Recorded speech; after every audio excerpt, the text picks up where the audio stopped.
I want to share this before I go to bed and it just leaves my mind. So a couple months back, a girlfriend called me in the middle of the night and she was like, hey, yeah, be careful about what you say online about this administration. I know a whole bunch of rich people, people who have long money, old money, people who know people that know people, and they're saying that this administration is something different. So be mindful about what you say because they may come after you, right?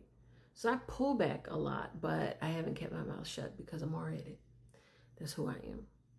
So today I'm sitting downstairs watching TV and my roommate, who was a white male, came to me and he basically said, hey, I don't know how you're going to feel about this conversation, but I just spoke to my cousin, who is a white man that works in special intelligence. He's telling me with everything that he knows, I should be telling you because, you and your boyfriend, if you're thinking about leaving this country, you better do it now. Within the next 6 months to a year. Because there might be an opportunity, there might be a chance that you won't be able to get out. And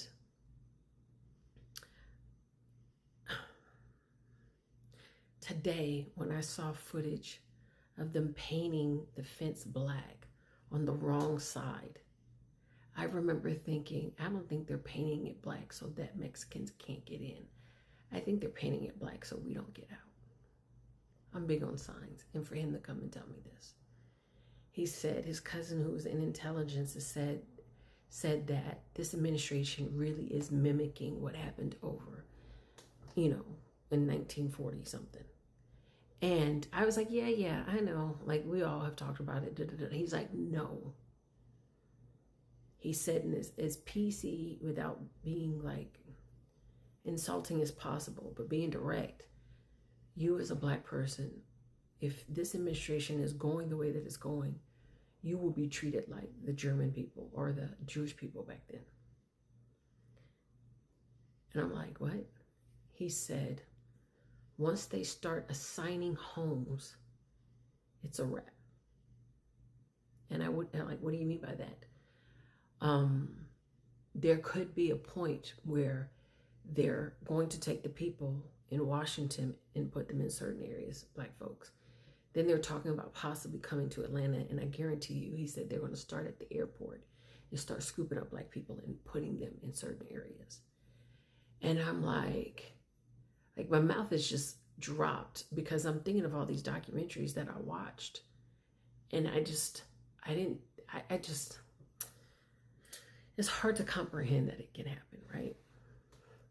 So then I'm telling them like, hey, my boyfriend, he's a nurse. And I keep telling him like, your nursing degree is a golden ticket for us to get out here. But he's so adamant about staying.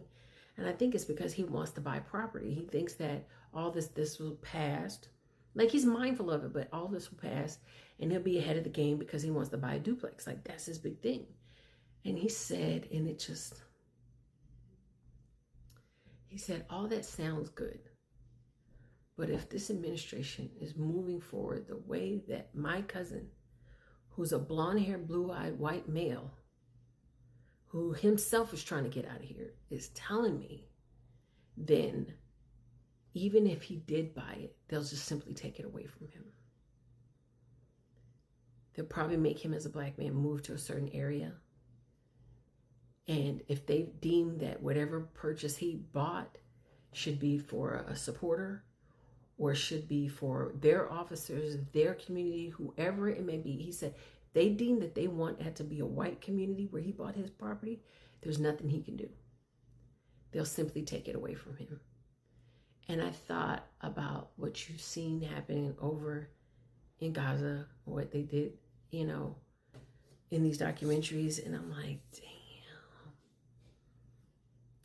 My roommate said he's going to liquidate all his assets and probably buy one of those homes in Japan or one of those ones in Italy outright and get there and figure out what to do.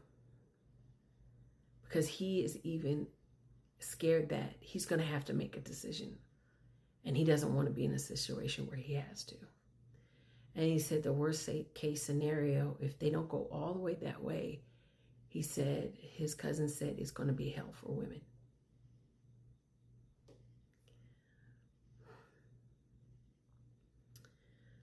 And he said one of the strong indicators, and I just made this video today, where I talked about everyone who has degrees, everyone who has the money, everybody who has the resources, the education, all the scientists, the accountants, the doctors are all leaving.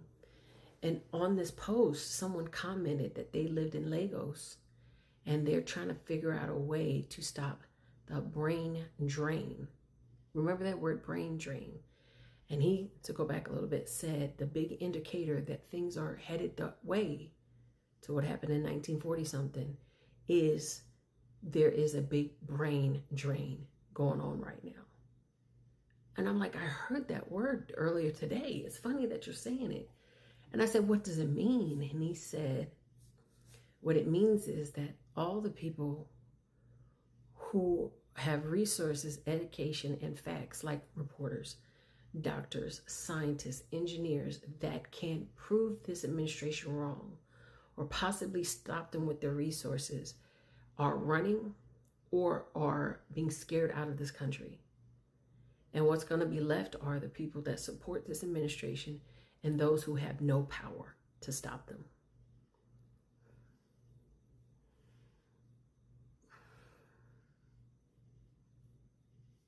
When he said it possibly will be at the airport in Atlanta, like the imagery of that just kind of.